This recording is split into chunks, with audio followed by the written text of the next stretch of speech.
Welcome to our 98th Spooky Review video from Spooky Ventures. This time around I'm going to be doing a twofer because I have two Blu-Rays to review that are naturally suited to being combined into one review. Those videos are Ghoulies and Ghoulies 2. I'm going to look at the movies as films and stories first, and then talk about these specific editions after that. The first Ghoulies movie came out in 1985. It was distributed by Empire Pictures. Now, I reviewed a box set from Empire a while ago, but in case you missed that, Empire was the company Charles Band was running before Full Moon. I'm sure it's much more complicated, but from my way of seeing it, Empire sort of morphed into Full Moon. Now, I've mentioned before that I was really a Full Moon fanatic back in the day, and I've been a fan of these Ghoulies movies just about as long as they've existed. It should be mentioned that they are somewhat comedic, yet I think they qualify as horror movies with a lot of humor and not horror comedies. Of course, your mileage on that may vary.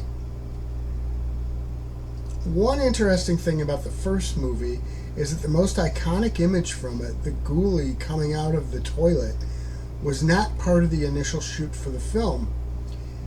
It was thought up because the image would have been great for marketing, and the scene was filmed and added into the movie before it was completely finished and finalized. So what are ghoulies? They are these little impish demonic creatures.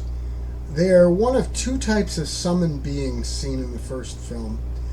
The movie starts with a sorcerer conducting a ritual in which he plans to sacrifice his own infant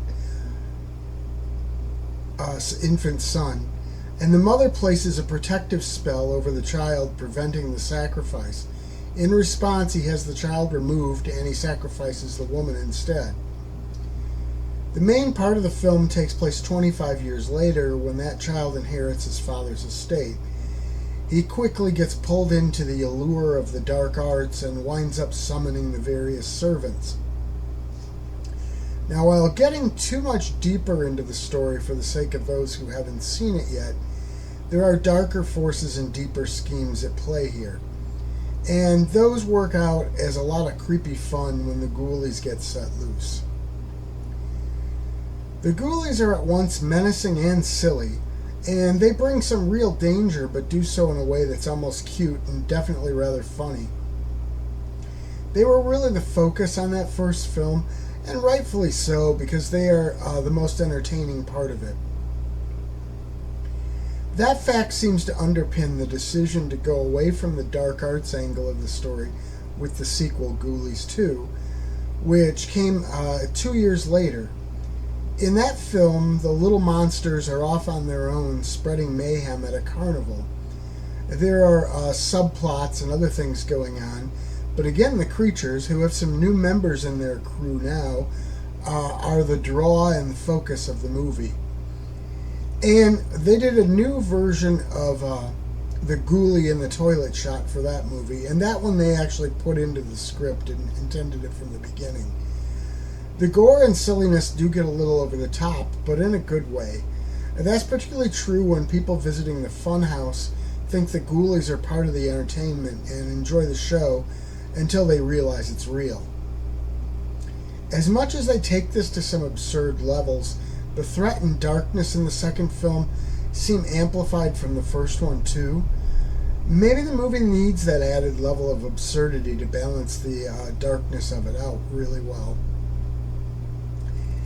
In both movies, the effects of the ghoulies work well. Creating that type of effect was almost a subgenre with Full Moon over the years, with film series like Demonic Toys and Puppet Master, and they always did it pretty well. While the effects aren't as believable as modern CGI, they are quite effective. Now, turning our attention to these editions, the first thing you're likely to notice is just how good the video looks. I don't think the picture has ever been this clear on a home video release of these films. They have done new HD restorations of the movies, and that work really paid off well. Looking to the actual physical form, I love how they make the sleeves look almost like VHS covers, complete with stickers and more. And each Blu-ray comes with its own mini poster. There are a number of interesting bonus features included on these discs too. Among them, the making of featurettes are probably the winners, but all of them are certainly worth checking out at least once. These films are gems, and as far as I'm concerned, I'm really happy to see them getting such deluxe treatment on these Blu-ray releases. Just the incredibly clear and vibrant picture on the movies makes it well worth getting these. Spooky Ventures is the home for spooky content and spooky merchandise on the web. Check it out today at spookyventures.com. And remember, always keep it spooky.